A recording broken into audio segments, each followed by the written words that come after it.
नमस्कार, जय श्री राम, जय माता की मित्रों। और कैसे हैं आप सब? आशा करता हूं आप अच्छे से होंगे। मेरे प्यारे साथियों, आज हमारे पास हैदराबाद से एक बहन आई हुई हैं जिनका नाम है राजलक्ष्मी। आज इनके बारे में अगर बात करें तो ये सिद्धि साधना में, तंत्र मंत्र में इतने निपुण थी। एक समय था कि हजारों लोगों का भला करती थी, लेकिन कहते हैं कि समय किसी का एक जैसा नहीं रहता है।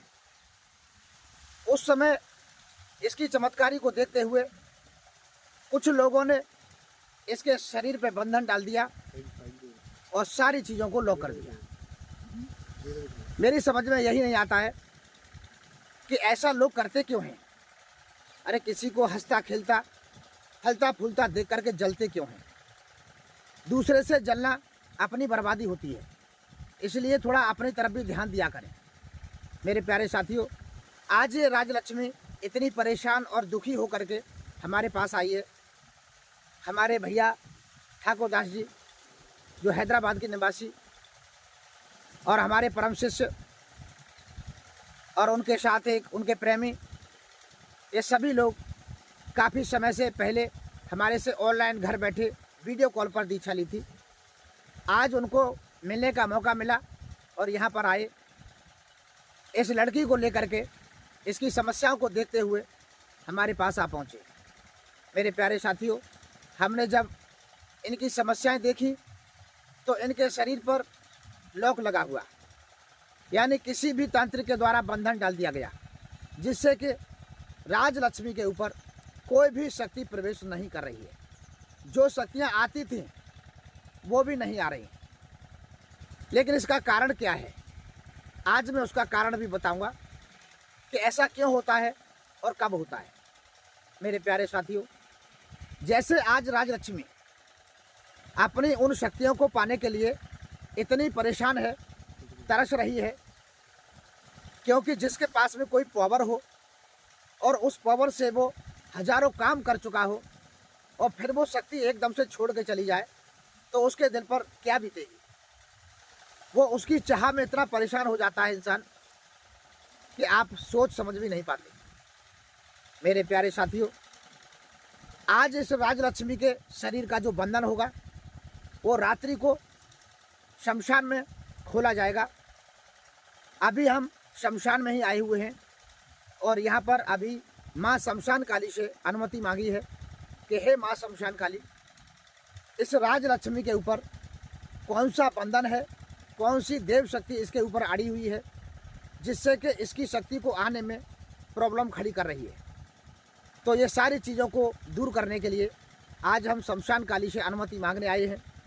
रात्रि को आज 12 बजे इसके शरीर का लॉक तोड़ा जाएगा, इसके शरीर से बंधन हटाया जाएगा। अगर इसके ऊपर वास्तविक कोई भी चीज़ें आती थी तो उनको पुनः बुलाने का प्रयास किया जाएगा।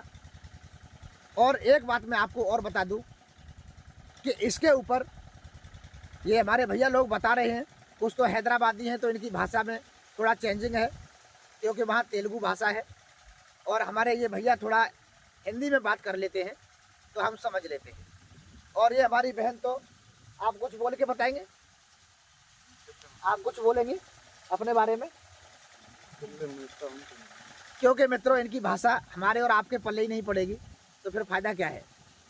हम खुद नहीं समझ पाते हैं, लेकिन देव शक्ति से प्रार्थना करके पूछा है और इनकी चीज़ों को समझा है। तो इनको कुछ चीज़ें तो ऐसी गुमराह करती रहीं कि मैं दुर्गा हूँ, मैं हनुमान हूँ, या मैं वो बाबा हूँ। तो मेरे प्यारे साथियों, मैं आपको एक बात और बता दूं। देखिए, कुछ ऐसी शक्तियाँ होती हैं जो शरीर पर अपना प्रभाव छोड़ देती हैं, और संसार की कुछ शक्तियाँ ऐसी होती हैं जो कि किसी के शरीर में प्रवेश नहीं कर सकती। जैसे इन्होंने हमें बताया कि मेरे ऊपर दुर्गा माता आती थी और हनुमान जी आते थे, तो यह सुनकर के मैं भी दंग रह गया कि जो ब्रह्मा विष्णु महेश से भी बढ़ करके आदि शक्ति माँ दुर्गा है, वो आज तक किसी के शरीर में प्रवेश नहीं हुई। तो इस राज लक्ष्मी के शरीर में कहाँ से प्रवेश हो गई? हनुमान जी जो कि इस कलयुग की जागृत शक्ति है, और हनुमान जी किसी के शरीर में प्रवेश नहीं होते, तो इसके अंदर वो भी एक महिला कहाँ से प्रकट हो गई? कहाँ से इनके ऊपर प्रभाव आ गया? तो मैं तो आपसे यही कहूँगा कि जो सच्चाई है वो सच्चाई आपके सामने रखूँगा कि आदि शक्ति माँ दुर्गा एक ऐसी देवी है जो कि जगत कल्याणी है और सृष्टि की रचयिता भी है। क्योंकि मित्रों, ब्रह्मा विष्णु महेश ये तीनों ही आदि शक्ति माँ की सृष्टि की रचना में शामिल है। इसलिए ना तो दुर्गा देवी किसी के शरीर में आ सकती और ना ही हनुमान की शक्ति किसी के शरीर में प्रवेश कर सकती। इसके ऊपर कुछ नेगेटिव चीज़ें खेलती थी, शरीर में प्रवेश करती थी, और उन नेगेटिव चीज़ों के जरिए से ये लोगों का भला भी करती थी। इसका एक गुरु भी था। अब मैं इससे बातें करवाऊँ तो थोड़ा तेलुगु भाषा में हम भी नहीं समझ पाएंगे, आप भी नहीं समझ पाएंगे। तो वो इसका गुरु सिधार गया, और सिधारने के बाद में वो सारी शक्तियाँ आलोप हो गई। ना कोई शक्ति आती है और ना ही कोई काम करती है। आज हम रात्रि को 12 बजे इसकी शक्ति को खोलने का प्रयास करेंगे। इसके जो शरीर पर बंधन डाला गया है उसको दूर करने का प्रयास करेंगे। अगर वो पहले की चीज़ें आती हैं, अगर वो वास्तविक पॉजिटिव शक्तियां हैं तो इसको सौंपेंगे, अन्यथा अगर नेगेटिव चीज़ें हुई तो उनको दूर करके और अपनी एक नई शक्ति का संचार इसके शरीर में करेंगे, जिससे कि आगे भी इसको कोई भी तकलीफ ना हो और हमेशा हमेशा इसके साथ रहे और जगत कल्याण करे। क्योंकि मित्रों, हम नहीं चाहते कि आप नेगेटिव चीज़ों के पीछे ज़्यादा पड़े। नेगेटिव चीज़ें आज हैं, कल छोड़ करके चली जाएगी। अगर आप इस लड़की की तरह सिद्धि साधना करेंगे तो आप समझ लेना कि आपकी मौत निश्चित है। क्योंकि जिन चीज़ों को हम दुर्गा और हनुमान समझ रहे हैं और वो चीज़ नेगेटिव शक्ति है, हमें यही नहीं पता कि हमारी कौन सी चीज़ है, हमारे शरीर पर कौन सी चीज़ खेल रही है, हम कौन सी शक्ति से काम ले रहे हैं। तो फिर ऐसी शक्तियों को भोग देना, उनसे काम लेना क्या तात्पर्य है? नेगेटिव चीज़ आकर के तुम्हें दुर्गा बता रही है, हनुमान बता रहे हैं, तो ये घोर अनर्थ है। आप उसको पहचान नहीं पा रहे हैं और उसको भोग दे रहे हैं, तो आपका सारा भोग व्यर्थ जा रहा है। क्योंकि नेगेटिव एनर्जी आपको हमेशा तंग करेगी, आपको परेशान करेगी और आपको मौत के मुंह में ढकेल के ले जाएगी। और ये नेगेटिव शक्तियाँ आपको इस संसार में भटका के रखेगी। अगर आपको इस तंत्र मंत्र में आगे बढ़ना है तो आपको पॉजिटिव शक्तियों को प्राप्त करना है, दमदार मजबूत शक्तियों को प्राप्त करना है, जिससे कि आपका भी भला हो, आपको भी कोई नुकसान न हो और आप भी जगत का कल्याण कर सकें। तो मेरे प्यारे साथियों, इसकी छोटी सी गलती आज हीरो से इसको जीरो बना बैठी। अगर ये गलती नहीं करती तो आज इसकी शक्तियां छोड़ करके इसको बिल्कुल भी नहीं जाती। ये अपनी शक्तियों को ही नहीं समझ पाई कि मेरी शक्तियां कौन सी हैं, मुझे किस प्रकार से भोग देना है और मुझे कैसे इनसे काम लेना है।